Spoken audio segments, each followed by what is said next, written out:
Se você não entender o padrão, você vai chamar tudo que acontece na tua vida de azar. Como sair de uma fase que você não aguenta mais? Eu tenho pensado muito em uma coisa ultimamente e talvez você não saia de certas fases porque você ainda está tentando fugir delas em vez de entender o que elas estão tentando te mostrar. Eu sei que falar isso pode parecer meio estranho porque quando você está vivendo uma fase ruim, a última coisa que você quer é olhar para aquilo com calma. Só quer que passe logo, que acabe, que um dia você acorde e perceba que o problema sumiu, que o dinheiro ele melhorou, que aquela pessoa parou de doer, que o trabalho mudou, que a ansiedade ela foi embora, que a vida finalmente começou a ficar mais leve, começou a ter mais cor.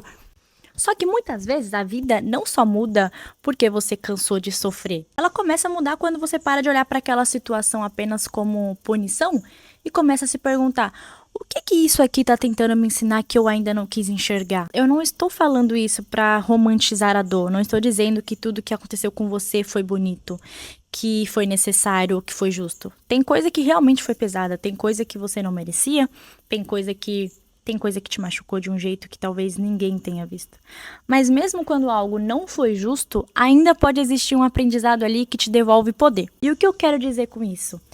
Enquanto você olhar para uma situação só como algo que te destruiu, você vai ficar presa nela. Quando você consegue olhar e falar, isso aqui doeu, mas também me mostrou alguma coisa, você começa a recuperar uma parte sua que ficou naquela fase. Eu comecei a perceber que muita gente quer uma realidade nova. Mas aí a pessoa continua pensando, reagindo e se enxergando do mesmo jeito de antes. Você quer prosperar, mas você continua se sentindo culpada por querer mais. Você quer crescer, mas você continua se vendo como alguém que precisa pedir licença para ocupar espaço. E aí a realidade muda muito pouco, porque dentro você ainda está repetindo a mesma história. É como se você mudasse os móveis da casa inteira, mas continuasse guardando o mofo por dentro dos armários. Por fora parece lindo, parece diferente, mas o cheiro antigo continua ali. Talvez seja isso que acontece com muita gente. Você muda de cidade, muda de roupa, muda de rotina, muda de meta, muda de aparência, muda até o jeito de falar, mas você continua carregando as mesmas interpretações antigas sobre quem você é, sobre o que você merece. E aí, sem perceber, você começa a recriar a mesma realidade com cenários diferentes. É como se você mudasse de terreno, fosse para um lugar mais bonito, com mais espaço, com mais sol, com uma terra muito melhor, mas continuasse plantando as mesmas sementes antigas. Quer colher prosperidade, mas planta culpa? Quer colher amor, mas planta medo? Quer colher uma vida nova, mas continua regando o pensamento de uma versão sua que ainda acredita que não merece? E não adianta mudar só o cenário se a semente continua sendo a mesma. Muda o relacionamento, mas o padrão emocional é o mesmo. Muda o trabalho, mas a sensação de insuficiência continua. Muda de cidade, mas a ansiedade vai junto. Por quê? No fim, a vida sempre vai te devolver alguma coisa parecida com aquilo que você continua cultivando por dentro. Então talvez a pergunta não seja como que eu mudo a minha vida. Talvez seja que parte de mim ainda está tentando viver a nova vida com uma mente antiga. E acho que uma forma muito simples de entender isso é olhando por ciclos que se repetem. Porque tem situações que acontecem uma vez, é a vida que segue. Mas tem situações que acontecem de novo. E aí talvez exista um padrão pedindo a tua atenção. Se você sempre se sente explorada, talvez você precise olhar para os teus limites. Se talvez você se sinta rejeitada, talvez você precise olhar por quanto você se abandona tentando ser escolhida. Se sempre começa algo e para, talvez você precise olhar para o seu medo de errar. Não para se culpar, para você entender o que está acontecendo, qual é esse padrão que está se repetindo. Porque se você não entender o padrão, você vai chamar tudo que acontece na tua vida de azar. Você vai falar, comigo isso aqui sempre acontece, eu não tenho sorte. As pessoas sempre fazem isso comigo, nada nunca dá certo pra mim. Só que às vezes a vida só está tentando te mostrar o mesmo padrão por caminhos diferentes. E o mais interessante é que o padrão quase nunca aparece em um lugar só. Ele pode aparecer no dinheiro, ele pode aparecer no trabalho, ele pode aparecer no teu corpo, na sua saúde, nas amizades, nas oportunidades, no amor. Muda o cenário, mas a raiz é a mesma, a causa é a mesma. No amor você aceita pouco, no trabalho você aceita pouco, no dinheiro você cobra pouco, no corpo você cuida pouco, na tua saúde você se abandona um pouco. E aí parece que são problemas diferentes, mas muitas vezes é o mesmo padrão aparecendo com roupas diferentes. Talvez não seja azar no amor, azar no dinheiro, azar no trabalho. Não.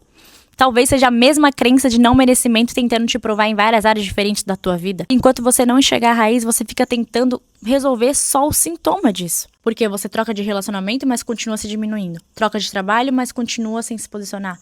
Tenta ganhar mais dinheiro, mas continua se sentindo culpada por querer mais. Começa uma rotina nova, mas continua se tratando como alguém que sempre abandona a si mesma. Por isso que olhar pro padrão é tão importante, porque quando você entende a raiz, você para de apagar incêndio em áreas separadas e começa a mudar o que está alimentando tudo isso por dentro. Talvez você só comece a sair dessa fase quando você parar de se perguntar: por que isso está acontecendo comigo? O que eu preciso aprender aqui para não precisar repetir isso de novo na minha vida? Essa pergunta, ela muda muita coisa, porque ela tira você do lugar de vítima eterna e te coloca em um lugar de responsabilidade. E responsabilidade não é culpa, responsabilidade é poder de resposta. É olhar pra tua história e entender, talvez eu não tenha escolhido tudo o que aconteceu, mas eu posso escolher o que eu vou fazer com isso daqui pra frente. E um exercício muito simples que eu tenho o costume de fazer e que talvez seja muito bom pra você, parece até bobo, mas que funciona muito, tá? Você vai pegar um caderno, uma folha, uma nota no celular, qualquer coisa. Eu acho que uma folha, porque o celular chega a notificação e você pode perder o foco. Qualquer lugar onde você consiga escrever sem tentar parecer ser inteligente, você só precisa escrever a verdade. Coloca no topo dessa página o nome da fase ou da situação que você quer superar, que você precisa superar. Pode ser um relacionamento, pode ser um emprego, pode ser uma dificuldade financeira, tá? Pode ser uma fase de ansiedade, pode ser uma pessoa, pode ser uma versão sua, pode ser um ciclo que você sente que você não aguenta mais viver naquele ciclo, repetir aquele ciclo. E aí você vai começar a responder com sinceridade, com honestidade, tá? O que essa fase aqui me ensinou? O que isso aqui tem me ensinado? Você não precisa responder rápido. Não é pra dar uma resposta bonita. Você precisa ir no simples. Responde de forma simples. Talvez um trabalho que você odiou tenha te ensinado que você precisa parar de aceitar qualquer coisa por medo de faltar. Talvez esse trabalho tenha te ensinado paciência. Talvez tenha te mostrado que você é mais forte do que você imaginava. Talvez tenha te mostrado o tipo de ambiente em que você não quer mais passar anos da tua vida. Percebe que o problema, ele sempre existiu?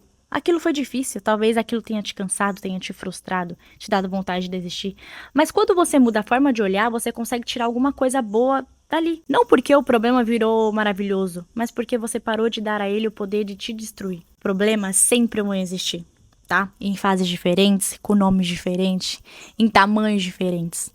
O que muda é a forma como você enxerga aquilo e o poder que você entrega para aquela situação. Tem problemas que você olha e pensa: isso aqui acabou comigo. Mas também dá pra olhar e pensar: isso me mostrou um limite que eu precisava criar. Isso me mostrou uma força que eu não sabia que eu tinha. Isso me mostrou o tipo de vida que eu não aceito mais. E quando você muda a percepção, você muda a forma como aquela experiência vive dentro de você. Talvez um relacionamento que te machucou tenha te ensinado sobre limite, a colocar limite, sobre intuição, sobre não confundir intensidade com amor, sobre parar de implorar por migalha. Talvez uma fase difícil com dinheiro tenha te ensinado organização, mais humildade, mais coragem, mais criatividade. Talvez tenha te mostrado que você não quer mais viver no automático, gastando para aliviar emoções que você nunca parou de fato para sentir aquilo. E quando você começa a escrever isso, algo muda, porque a situação, ela deixa de ser só uma dor e começa a virar consciência. Quando vira consciência, ela perde um pouco do controle que ela tinha sobre você. Eu não tô dizendo que você precisa fingir que aquela fase foi boa. Só precisa reconhecer que você não quer sair dela de mãos vazias.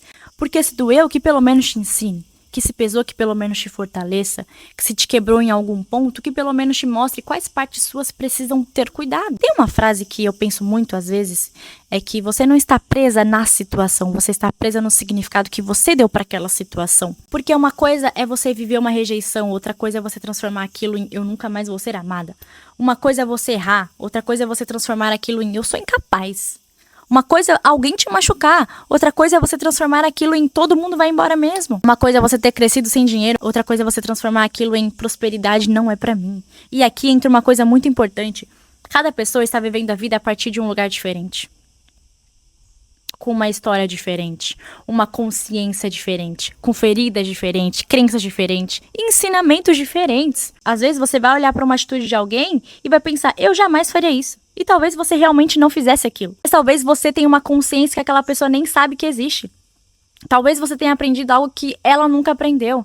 Talvez você consiga enxergar uma situação de um jeito que para ela ainda é impossível enxergar. Não estou dizendo isso para pedir que você tenha mais empatia por quem te machucou, nem para dizer que você precisa aceitar tudo, perdoar tudo ou continuar perto de pessoas que te fazem mal. Não. Não é isso. Eu só estou dizendo isso porque muitas vezes você sofre mais quando você transforma a atitude de alguém em uma sentença sobre você. A pessoa te rejeita e aí você conclui que você não tem valor. A pessoa te abandona e aí você conclui que você não merece amor. A pessoa te diminui e você conclui que você é pequena. Mas muitas vezes aquilo fala muito mais sobre o mundo interno dela do que sobre quem é você. Do que sobre quem você é. Ela agiu a partir das crenças dela. Ela agiu a partir das dores dela, da maturidade dela, da visão de mundo dela. Não tô dizendo que isso torna certo o que ela fez, tá? Mas te ajuda a parar de carregar como identidade algo que talvez nem tenha sido sobre você. Tenha sido sobre ela. O fato aconteceu, mas o significado que você deu pra ele pode ter ficado mandando na sua vida por anos. Então talvez amadurecer seja voltar em alguns pontos da sua história e dizer: eu entendo porque eu interpretei assim naquela época, mas hoje eu não preciso mais viver obedecendo a essa conclusão. Porque tem crenças que nasceu quando você não tinha maturidade para entender o que estava acontecendo. Muitas vezes você ainda era uma criança, você ainda era uma adolescente, você estava ferida, você estava em uma situação tentando sobreviver. Você olhou para uma situação com os recursos emocionais que você tinha naquele momento e criou uma explicação para aquilo e tá tudo bem. Só que hoje você é uma outra pessoa. Hoje você pode olhar para essa situação de novo. E você pode perceber que aquela pessoa não te rejeitou porque você não tem valor. Talvez ela só não soubesse amar. Talvez perceber que a falta de dinheiro na sua casa não significava que você nasceu para escassez. Não. Talvez só significava que você cresceu em um ambiente onde ninguém tinha aprendido outro caminho. Talvez perceber que a crítica que você ouviu não tem uma sentença sobre você. Era só uma opinião vindo de alguém que também carregava suas próprias limitações. Então, de fato, quando você muda o significado, você muda a relação com a memória. A memória pode continuar existindo, mas ela vai parar de dirigir a sua vida. Uma coisa muito importante também, muitas vezes você diz que quer muito uma coisa, mas no fundo tem medo do que essa coisa pode trazer junto. Por exemplo, você fala que você quer mais dinheiro, mas talvez você associe dinheiro à cobrança, à solidão, à inveja, à culpa, à falta de tempo. Então, racionalmente, você quer prosperar. Mas emocionalmente, uma parte sua pensa: se eu ganhar muito, eu vou me afastar das pessoas. Eu vou ter que trabalhar mais, vão me julgar, eu vou perder a minha paz. Você fala que é um relacionamento saudável, mas talvez uma parte sua associe amor à perda de liberdade, à dependência, à vulnerabilidade, ao abandono. Então, quando alguém aparece de um jeito mais estável, você estranha, você desconfia. Você começa a procurar defeito, você começa a sabotar aquilo que tá fluindo. Você fala que quer crescer, que quer ser vista, que quer postar, quer trabalhar com a tua própria imagem, mas talvez associe visibilidade à crítica. Então você diz que você está planejando, que você está melhorando, que você está esperando o momento certo, mas talvez você esteja só tentando evitar o desconforto de ser julgada.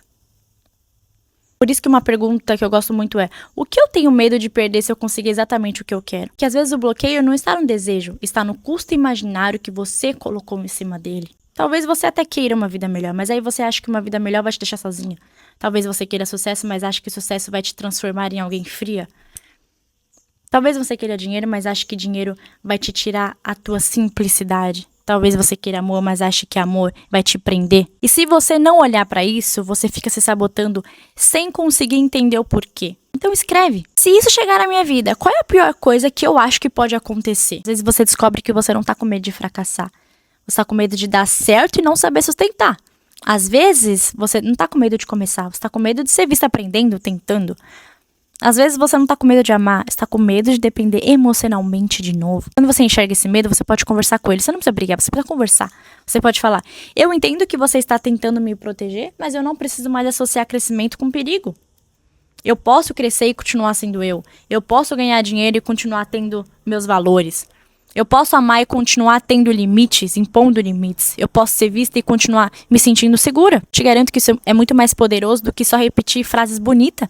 Porque você não está tentando se convencer no grito, você está tentando entender a raiz, internamente, a causa. E tem uma coisa que pra mim muda muito essa fase, que é o perdão. E eu sei que essa palavra incomoda muita gente, porque parece que perdoar é passar pano, é fingir que aquilo não doeu, é dizer que o que fizeram for certo, mas não é isso. Perdoar pra mim é parar de carregar a pessoa dentro de você todos os dias. É parar de deixar alguém que te machucou continuar ocupando espaço na sua mente, no seu corpo, nas tuas decisões, nas tuas relações, nos teus relacionamentos futuros. Às vezes a pessoa já até foi embora da tua vida, mas a marca dela ficou escolhendo por você. Você não confia em alguém porque alguém te traiu. Você não se abre por conta de uma pessoa que usou da tua vulnerabilidade contra você. Você não tenta por causa de alguém que riu de você. Você não se posiciona por conta de alguém que te diminuiu. E aí, sem perceber, você continua vivendo em função de quem te feriu. Então, um exercício que eu gosto é escrever uma carta que talvez você nem envie pra você mesma, tá? Não precisa ser uma carta bonita, não é uma carta pra você postar, não é uma carta pra você aparecer mais evoluída. É pra você tirar algo que está aqui, ó, dentro de você. Você escreve tudo que ficou preso, tudo que te doeu, tudo que você não conseguiu falar e que você queria falar, o que você não esperava, o que te decepcionou. o que aquela pessoa despertou em você. E depois, quando você sentir que você de fato colocou tudo pra fora, você escreve: o que eu aprendi com isso? O que eu não aceito mais repetir depois de tudo isso? Porque o perdão sem limite vira só uma porta aberta para a mesma dor voltar. Você entende o perdão e coloca um limite. A ideia não é perdoar e voltar. A ideia é perdoar e se libertar. Talvez a pessoa mais difícil de colocar nessa carta seja você mesma. Porque você também precisa se perdoar. Você precisa se perdoar pelas vezes que você aceitou pouco, pela versão que não soube sair de uma situação, pela versão que implorou por alguma coisa, pela versão que se calou, pela versão que não percebeu antes, pela versão que fez escolhas que hoje você não faria. Você pode olhar para essa versão e entender, ela não sabia o que você sabe agora. Ela estava simplesmente tentando viver com a consciência que ela tinha. Talvez ela tenha errado, talvez ela tenha se perdido, talvez ela tenha se abandonado em alguns momentos, mas ela também estava tentando sobreviver. E se você continuar odiando essa versão, você vai continuar presa nela. Tem gente que já saiu da fase ruim por fora, mas continua morando nela por dentro. Às vezes a pessoa já tá até em outro lugar, com outras oportunidades, com outra idade, com outra consciência, com mais maturidade, mas continua pensando como alguém que ainda precisa se defender de tudo. Continua plantando as mesmas dores no presente, continua usando o que aconteceu há anos como explicação para não se permitir viver algo diferente agora. É como se a vida finalmente te desse uma terra fértil, em um lugar novo, um espaço muito bom para plantar coisas novas, mas você continua jogando ali as sementes do deserto. Você tem uma terra boa, mas planta medo, planta desconfiança, planta culpa, planta raiva, planta a ideia de que nada vai dar certo. E aí depois você olha pra vida e não entende por que continua colhendo as mesmas coisas. Só que não é porque a terra não presta, é porque a semente continua sendo a mesma. Às vezes você nem tá mais no deserto. Você já tem mais consciência, você já tem mais escolha, mais possibilidade, mas continua vivendo como se ainda estivesse naquele lugar. Eu entendo isso, de verdade eu entendo. Tem passado que dói, tem memória que volta, tem feridas que não somem só porque você decidiu pensar positivo. Eu entendo. Mas também existe um momento em que você precisa se perguntar: eu ainda estou nessa fase ou eu só estou repetindo mentalmente uma realidade que já acabou? Talvez a sua vida esteja tentando te entregar uma fase nova, mas você continua chegando com as mesmas malas antigas. Mala de medo, mala de desconfiança, mala de culpa, mala de raiva, mala de escassez, mala de comparação. Não dá pra viver leve carregando tudo isso o tempo inteiro. Então talvez o teu trabalho agora seja começar a soltar. Não tudo de uma vez, não de um jeito mágico, não fingindo que nada aconteceu na tua vida, mas um pouco por dia, um pouco todos os dias. Um pensamento que você questiona, uma culpa que você devolve, uma memória que você ressignifica, uma pessoa que você para de alimentar dentro da tua cabeça, uma versão sua que você, de fato, decide perdoar, um padrão que você finalmente consegue reconhecer. E aí, aos poucos, você começa a sentir que algo mudou. Às vezes, a vida externa ela vai continuar igual, tá? Por alguns dias. O trabalho ainda é o mesmo, a conta ainda existe, a pessoa ainda não te pediu desculpa. O cenário ainda não mudou completamente, mas você já não é a mesma pessoa olhando para aquilo. E isso importa muito. Porque quando você muda a forma como você se posiciona diante da vida, as suas escolhas começam a mudar. E quando as suas escolhas começam a mudar, seus resultados também começam a mudar. Você, de fato, você para de aceitar qualquer ambiente, para de insistir em quem te machuca, para de esperar alguém te salvar, para de repetir a mesma história só porque ela é familiar, só porque é confortável. E aí você começa a construir uma nova relação com você. Então hoje, antes de você pedir pra vida mudar tudo, talvez você possa fazer uma pergunta muito mais honesta. O que eu ainda preciso aprender com essa fase pra não precisar mais repeti-la? Pega uma situação que dói, escreve o nome dela, escreve no papel. E aí você vai escrever: o que isso aqui me ensinou? O que eu aprendi sobre mim? Qual limite eu preciso criar depois disso? Qual crença nasceu aqui e eu não quero mais carregar? Porque talvez a vida não esteja te prendendo no mesmo lugar por maldade. Talvez você esteja repetindo o mesmo lugar porque ainda está carregando o mesmo estado interno. As mesmas interpretações, as mesmas dores que não foram digeridas. Mas você pode começar a mudar isso. Não tentando mudar tudo do lado de fora primeiro, mas olhando para dentro. Com mais coragem, mais verdade, menos pressa. Você não precisa passar a vida inteira repetindo a mesma lição. Você precisa finalmente aprender o que aquela fase veio para te mostrar. Agradecer pelo que te fortaleceu, soltar o que já não cabe mais e se permitir viver a próxima versão da sua história.